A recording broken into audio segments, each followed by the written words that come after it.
Matt Cooke to break off then. He's sticking with this narrow cut break. Small sample size, but consider changing it after 3.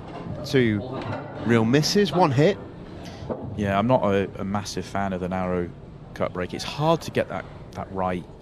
I mean, granted, that in off is it's ridiculously unlucky. Very, very unlucky to go in off. Is one of the reasons you do it. He actually hit that better than a couple of the breaks he's already had going with it. But the reason I keep saying the narrow one, basically, if you're wondering what I'm talking about, basically, as we look at it, the further into the table the cue ball goes, there's less object ball for you to see and hit, and therefore it's less. There's less power you can get going through the pack. So in normal circumstances, the wider you go on those cut breaks, the more power you can generate, and the danger of jumping the cue ball off the table and kind of sliding off that ball gets stronger as you go further into the table.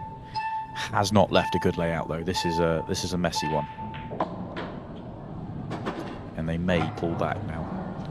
That red, unless there's room to get to that red at the top of the table without moving the yellow, then they may pull back, because the red at the bottom is always a problem. Last. Yeah, maybe. But the red at the bottom will probably make that a deal breaker. Really, the fact they've got 2 sort of real sticky issues, but it looks like they're going to continue to go. Yeah, they're taking this one on. So this is aggression. They know the yellow at the top's tied up, so that this is a positive choice of shot, not a positive outcome. Well, it is a positive outcome, but not how they wanted it. I was going to say, yeah, they could have had worse outcomes, that's for sure.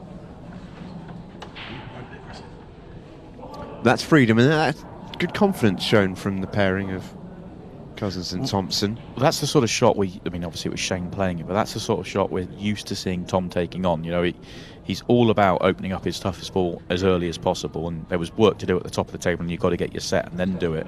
But we're used to seeing him take on that sort of shot a lot. It also means as well that should you not get that shot, your opponent still has a fair amount of work to do. Well, yeah, if you're going to miss early, I guess.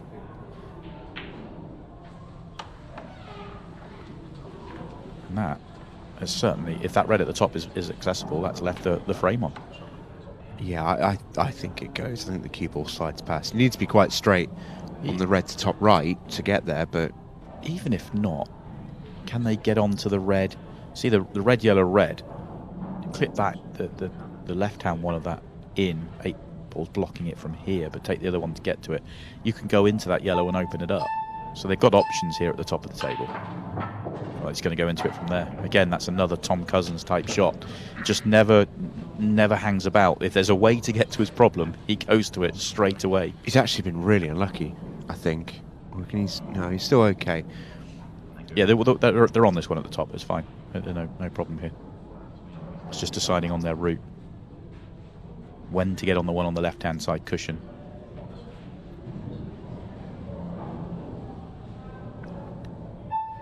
Eight ball's actually the bigger problem on the table right now. Yeah, I thought they'd struggle to hold for the one top right, which is what they really wanted to do. But they were okay in the end. They were thick enough to just glide it in off the jaw. I'm really interested to see which way round they go here.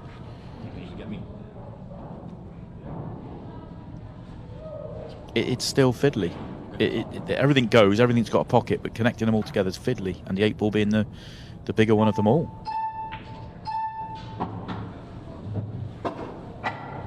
Okay, so they're going to leave the one at the top of the table so they can try and play above the 8 ball by the looks of things. But that means they've got to play 2 very good shots here, back to back, to get good on this one at the top.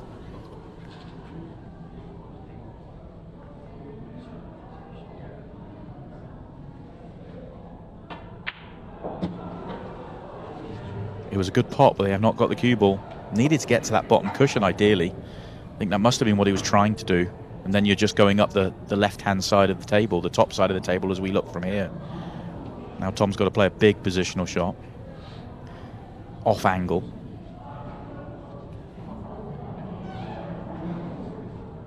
Can he use the pocket enough to get motion off the bottom cushion? Probably just. Or is he straight enough to screw it direct?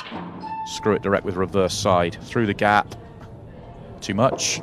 Oh, I mean, that's unlucky, isn't it?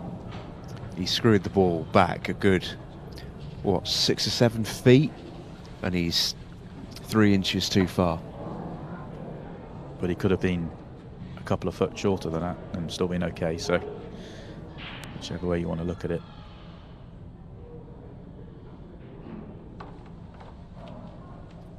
Not the best safety Shane's ever played. Left full sight of the yellow they're closest to.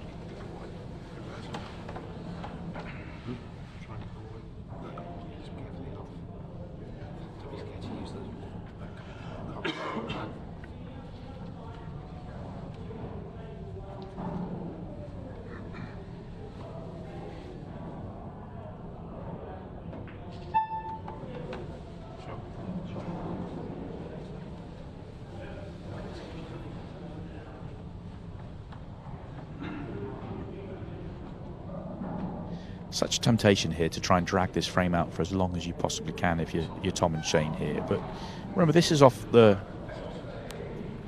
Yardley Cooke break. So if you're going to lose it, and they're massive underdogs now, you'd rather lose it quicker and leave as much time in the match as possible.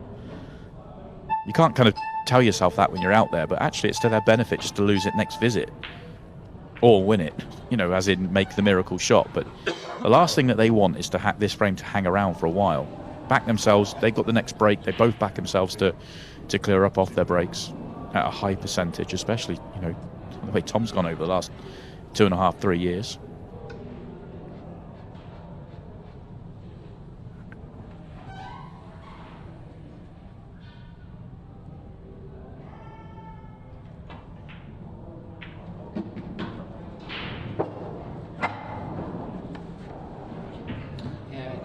Mistake though, this should absolutely be a Cooke and Yardley frame from here. Dot to dot.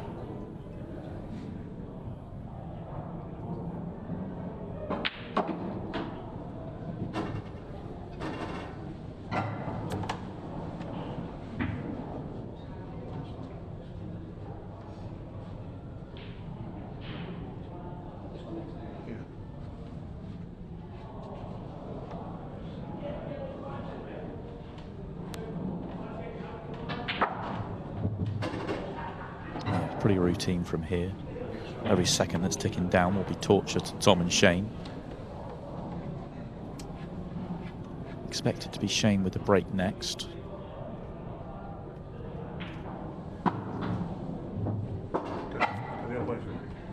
Best of shots from Matt. Wanted to roll that one through a couple more rolls.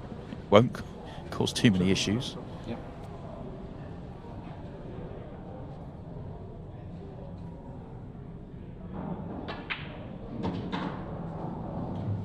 Still perfect.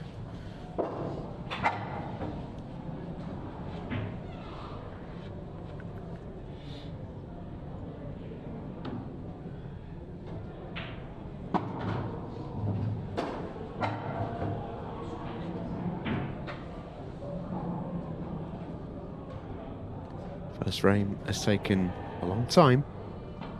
Best part of half of the match clock has been chewed up. That was sort of my point, though, on the clock, in terms of once they don't land on that ball at the top, there's definitely some benefit to them just losing, almost pot the 8 ball in that moment. I know they're never going to do that, but just give away the frame. Just say, no, you have it. And then they keep an extra 3 minutes on the clock. They obviously, you know, if it was their break, that's a different scenario, but it was their opponent's break.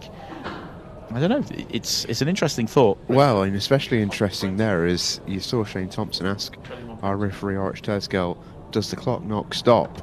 So it's clearly something they've got an eye on, something they probably don't have to notice that often in the early stages of matches. It's definitely something that's caught the attention of the safe cracker. Yeah, good layout here for Shane. Just got to mind his work in a couple of areas. There's one bad red, the rest of the reds are much better than the yellows, but there's no, all the yellows have a pocket, so imagine he'll go yellows here unless he can see an easy breakout on the red, but that doesn't look likely. Little disappointing to see both Shane Thompson and Tom Cousins cut breaking tonight. Feels a little wrong. Two players with such brilliant breaks in their own right from the centre spot. That one's a little short of pace from Shane. And now the key here was landing on the yellow through the gap of the two reds on the one that's on the cushion. So he wanted to be much straighter on a yellow here to make it easy control. He wants to deal with these two yellows and then land on that ball. If he does that, he's out in his own mind. And he's missed the pot as well. Big error. Huge. The first shot was a poor one. The second one is an absolute disaster because he's opened up the reds completely. These reds are just there to be picked off now. Yeah, big moment in the match, in the night. Again, every second that's ticking down will be torture here for Tom Cousins. Tom plays the next 3 frames. You got the number 1 player in the game playing the next 3 frames. He may not get an opportunity to play 3 frames because of the way this match has gone. And he should be 2-0 down by the time he gets to the table. Mind your work time here from Matt Cooke.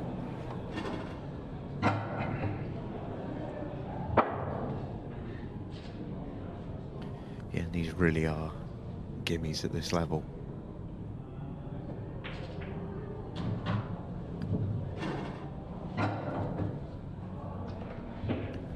Interesting if he plays the plant on the left-hand side because it's easy to put the red onto the cushion, so I'm not sure that's the best of plays.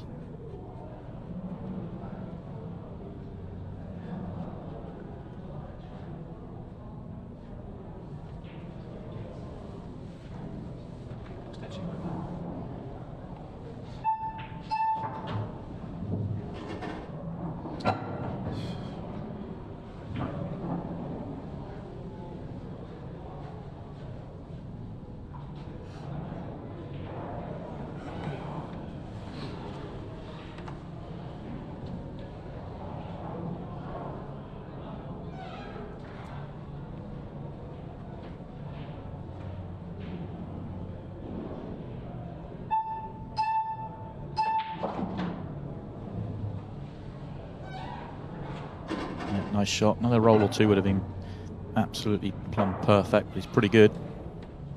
You saw him point his cue. He would like the ball in the middle of the table up past the 8 ball. If he's straight on that, it is frame over. I mean, it's almost frame over anyway. It's just going a slightly different way around than perhaps he was playing for.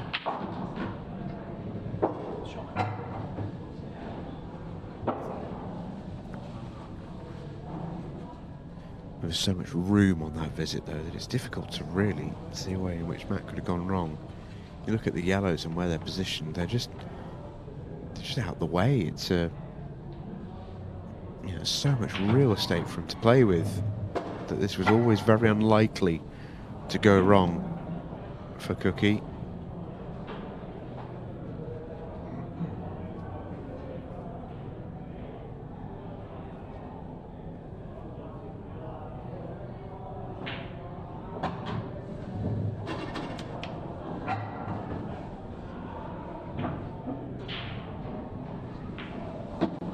Rolls in the 8 ball, chews up another best part of 5 minutes off the clock with that frame. Yeah, and it's going to be another 30 seconds off where the referee, 𝗟𝗩𝗘𝗀, racks the balls up, and number 1 player is being frozen out of this match. Yes, he obviously had an opportunity in the Scotch frame, but not seen the table since. And he may well not get to the table here if Scott Yardley has his way as well. That was another big factor here. Win the lag. They've got it all set up perfectly. If they win the lag, then Tom breaks the opening frame. He breaks frame 3. He breaks frame 5 as well. Could be just completely freezing out the best player in the world. Well, he gets his opportunity now, and he needs to play like the best player in the world. Might need to. Doesn't look like a particularly simple finish. It's far from it. Far from it, but it's all about the top right-hand corner. So Tom's style, he'll attack that area early. Easy just to, if he plays the one over the pocket, well, he looks like he can play the plant, which helps, but could still get stuck in there. Okay, it's half come out. He's not nice on this ball. It's very, very thin.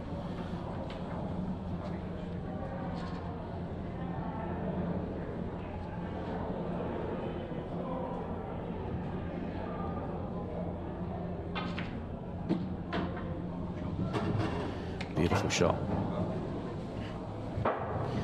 You've just got to make sure you put a good angle to get nicely on that 8-ball. It's well guarded and away from the rest of the reds, so just try and make sure you leave that good angle.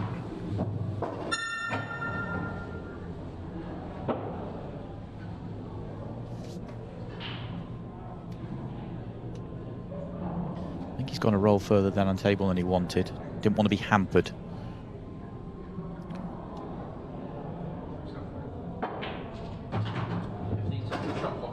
Plays that okay. Again, he's straighter on it, and it's easy. Now he's working, and there's a yellow kind of in the way, and remember the angle's important.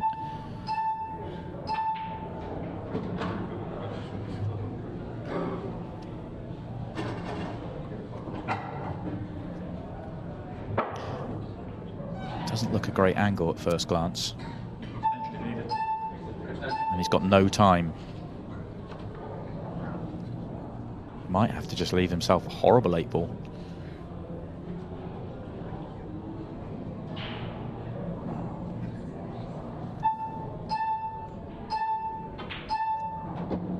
Decides not to try and do too much.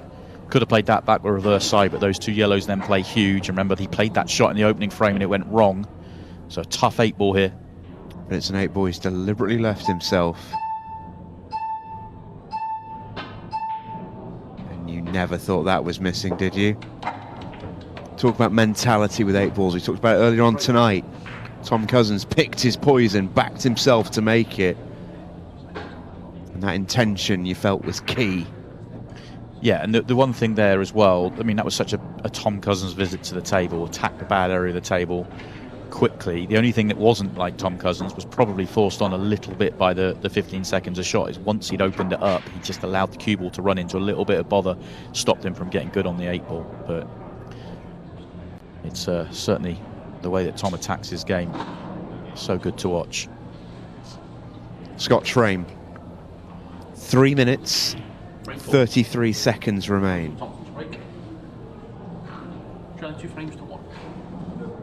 Tom Cousins on the break. He sledges the cut break, and would you believe it? The 8-ball flies in. It's a golden break for 𝗏𝗃𝗃 and Shane Thompson. Tom Cousins shows absolutely zero reaction. There's a little bit of reaction in the other chair's minds. That's a great reaction from Tom, by the way. The lack of reaction. Obviously, he's reacting now, but that lack of reaction in the moment, it's very much on the Tom MO, that is. Yeah, completely.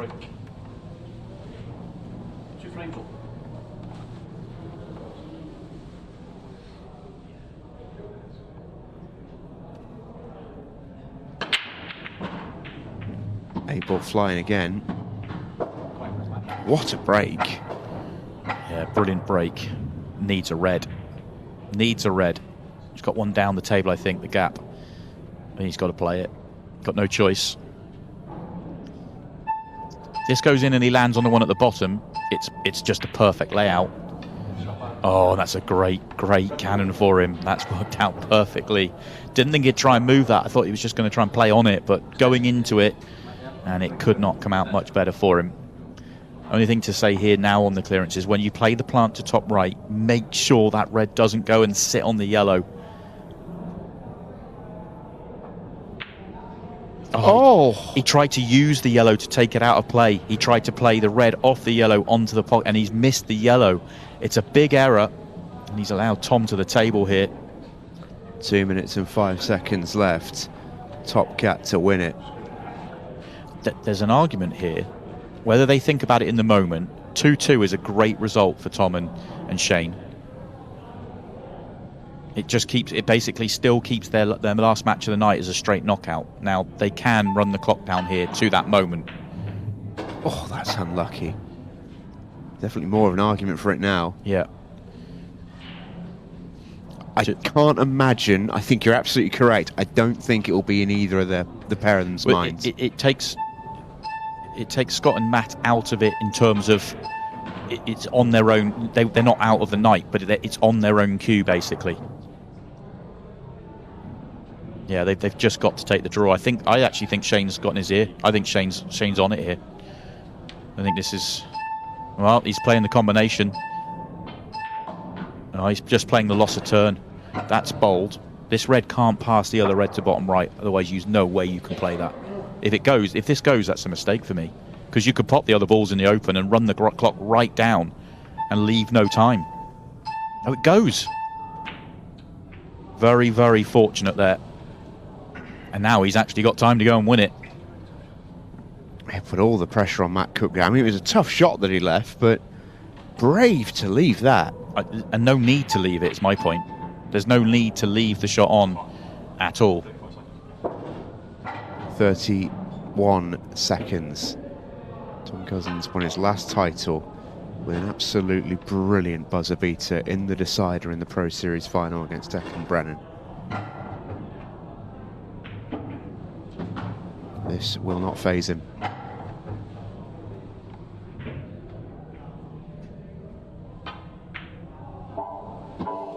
Can time it. 5 seconds left. This to win it. Stops the white. There will be a break. And it will be their break.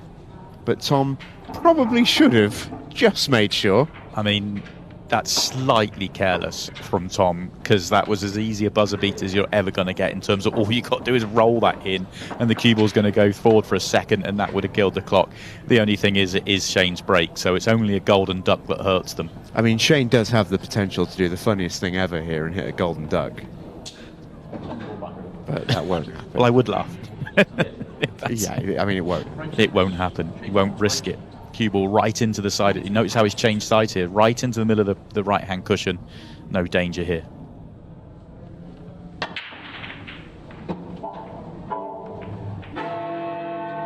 Game over.